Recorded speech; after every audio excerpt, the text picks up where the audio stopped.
12 कहानी संग्रह, 3 उपन्यास, 4 समालोचना, 2 समीक्षा, 23 बाल साहित्य, 4 संपादित, 4 काव्य संग्रह और उसके बाद रेडियो, दूरदर्शन, नाट्य रूपांतरण, मंचन साहित्यकार के रूप में अंतर्राष्ट्रीय स्तर पर पहचान और द संडे इंडियन पत्रिका द्वारा 21वीं सदी की 111 हिंदी लेखकों में आपका नाम चयनित है। आपके साहित्यिक अवदान और शोध पर 150 के लगभग सम्मान और पुरस्कार प्राप्त हैं। अगर हम इन सब चीज़ों को देखें तो कह सकते हैं कि आपकी रचना धर्मिता परिमाण और परिणाम यानी कि गुणवत्ता दोनों से संपन्न है और कहा जा सकता है कि जीवन अनुभव में एक रचनाकार का अपने अंदर मनुष्य को सहेजने और देखने की जो कोशिश है वो इन रचनाओं में हमें दिखाई देती है। समय कम है इसलिए मैं इधर उधर की बात नहीं करके सीधे अपनी संग्रह पे आती हूँ। मन की बात जो मन की नदी है, अलका जी ने खुद लिखा है इस बात को जो मैं कह रही हूँ कि जब जब मेरा मन उद्वेलित हुआ, मन में भाव का संचार हुआ तो मन अकुला उठा और सारे बांध तोड़कर प्रवाहित हो छलक पड़ा और तब शब्दों के माध्यम से वह उद्वेग कविताओं के रूप में जन्मा। इन्हीं मन की बहती नदी की कुछ धाराएं संकलित होकर मन की नदी का आकार ले पाई। तो ये तो एकदम तय है कि जो कुछ इस संग्रह में है वो अलका जी के मन की बात है। अगर हम कहें कि कविता अपने वास्तविक अर्थ में कवि हृदय का आत्मीय संवाद है और यह संवाद ही हमें अलका प्रमोद जी के इस नवीन काव्य संग्रह मन की नदी में सुनाई देती है। इसके पूर्व भी आपके 3 काव्य संग्रह चेहरे की लकीरें, आकाश गंगा से और भारत की वीरांगनाएं और श्री गुरुवे नमा प्रकाशित हो चुके हैं। उनकी कविताएं जीवन के विविध पक्षों से जुड़ी हैं। हम यह भी कह सकते हैं कि जीवन के छोटे छोटे अनुभवों की अनेकशा धाराएं कवित्री के मन में नदी की तरह प्रवहमान हैं, जिसकी वे संवेदनशीलता के साथ तली तक उतरकर पड़ताल करती हैं। वे अभिव्यक्ति की गहराई तक जाकर अपनी कविताएं रचती हैं। कवित्री की इस मन की नदी में दुनिया, समाज, व्यक्ति व निजी अनुभूति की लहरें हिलोरे ले रही हैं।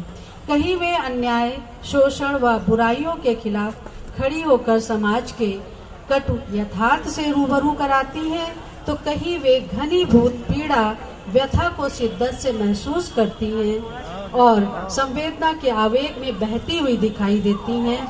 यह आवेग ही कृति में 50 कविताओं के रूप में संग्रहित है। युग बदलता है, समय बदलता है, मगर राम के प्रति आस्था नहीं बदलती। रूप अलग हो सकते हैं, सबके अपने अपने राम हैं और अलका जी के पहली कविता में भी हमें यही आस्था का स्वर दिखाई देता है। सर्वे भवन्तु सुखिना की कामना से आलोकित इस कविता में राम की अपरंपार महिमा का गुणगान है। ये लंबी कविता है लेकिन इसमें छंदों के रूप में लगभग 23 छंद इसमें संयोजित हैं। सभी पंक्तियों में तुकांत 13-11 मात्राओं का निर्वहन परिलक्षित होता है। मैं एक दोहा पढ़ूंगी इसका कि बड़ा राम से हो गया राम तुम्हारा नाम, बड़ा राम से हो गया राम तुम्हारा नाम, महिमा तेरे नाम की बनते बिगड़े काम। इसी तरह से ये पूरी कविता आपकी 23 छंदों में जाती है। श्री राम के साथ साथ देश के प्रति अगाध श्रद्धा भाव आपकी उस कविता में दिखाई देता है।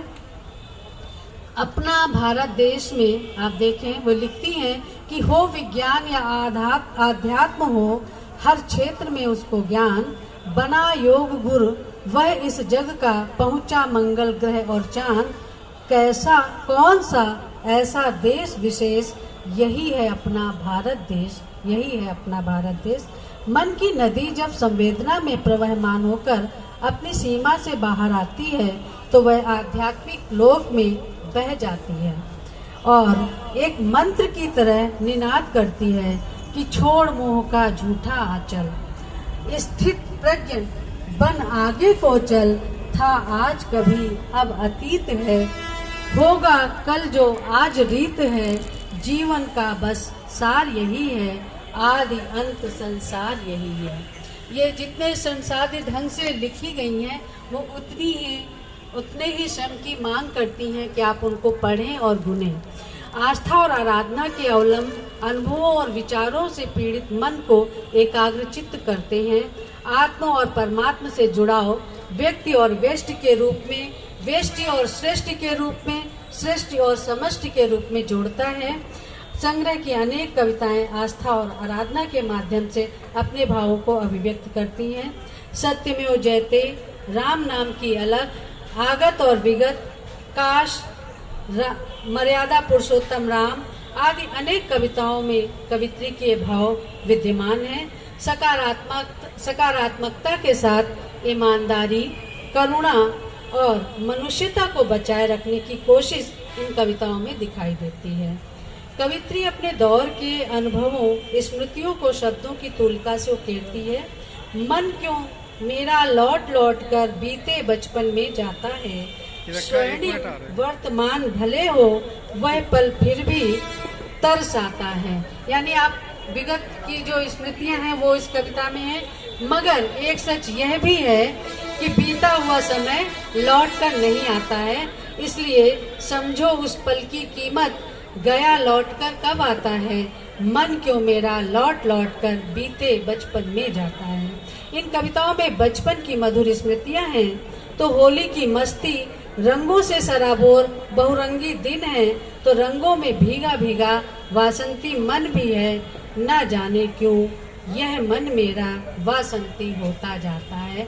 इसमें से जो ये शीर्षक है इनकी कविताओं के कि होली की मस्ती, रंगों से सराबोर बहुरंगी दिन है तो रंगों में भीगा भीगा वासंती मन आपकी रचना है शीर्षक, ना जाने क्यों यह मन मेरा वासंती होता जाता है। सृजन किसी का, चाहे वो गद्य में हो या पद्य में हो या कविता में हो या नाटक में हो, सृजन हमेशा सच की आग के पास होना चाहिए। साथ ही स्वप्नों के पंख भरकर उड़ने की ललक भी होनी चाहिए।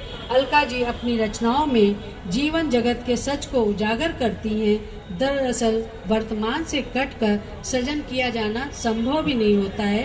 कुर्सी के माध्यम से एक कविता है, कुर्सी के माध्यम से कवित्री वर्तमान को प्रतिबिंबित करती हैं कि वह तो साधे मौन खड़ी है। कुर्सी के लिए ये एक प्रतीक कविता भी है कि वह तो साधे मौन खड़ी है, कोलाहल जग में मचा हुआ है, स्थित प्रज्ञ सी बनी हुई है, वह लोभ में विश्व यह फंसा हुआ है, रुको जरा पल भर को सोचो, इसकी सूरत को पहचानो, और कुर्सी बहुत चतुर है जानो, कुर्सी बहुत चतुर है जानो। इस संग्रह में नारी मन की संवेदना को बहुत शिद्दत से रेखांकित किया गया है। इसकी कई कविताएं हैं। कहीं वे स्त्री के जर्जन मन और जीर्ण शीर्ण कुंठा से भरकर अंधेरी कोठरी से निकलने को बेताब है और माँ मैं भी हूँ अंश तुम्हारा कहकर माँ के आंचल की छाव पाने की ललक से भर भर कर अपनी खुशबू बिखेरना चाहती है, तो कहीं नारी माँ के रूप में प्रतिष्ठा प्राप्त करती है, कहीं नारी के विविध रूपों में सांस्कृतिक गरिमा से परिपूर्ण होकर सौंदर्य बोध कराती हैं और वेद ऋचाओं की तरह जन्म को सार्थक करती हैं कि नारी प्रसून है गुलाब, कितने रंग है कितने रूप, सहती कितनी आंधी वर्षा, सहती कितनी जेठ की धूप। माँ बेटी के साथ ही इस संग्रह में जो मुझे बहुत अच्छा लगा कि पिता पर भी एक कविता है। प्रायः पिता पर लेखनी कम ही चलती है। और उसके बाद आगे जो हमने कहा ना, सत्य और कल्पना, तो आभासी दुनिया जो कि आज की वास्तविक दुनिया बन चुकी है, कोई भी राष्ट्र हो, मनुष्य हो या मनुष्यता हो, आभासी संसार के आगे नतमस्तक है। लेकिन अलका जी इस कविता के माध्यम से इसके जाल से मुक्त होने का विधान रचती हैं कि बहुत हुई आभासी दुनिया, चलो आज हम बाहर आएं, हाथ मिलाएं, गले लगाएं, रिश्तों में गर्माहट लाएं। रूसी चिंतक मिखाइल का कथन है कि किसी भी रचना के पाठ में जनतांत्रिक दृष्टि और स्वर साफ रहने चाहिए। यह साफ गोई ही अलका जी की संपदा है। घोटालों के समाचार अब आम बात से लगते, हत्या हो लुटकर अस्मत बस पन्नों पर ही सजते, मोल नहीं ईमान का यहाँ जान के कौड़ी दाम, चीख पर भाई की भी अब तो नींद से न जगते। वास्तविक कविता वही है जो कवि की अभिव्यक्ति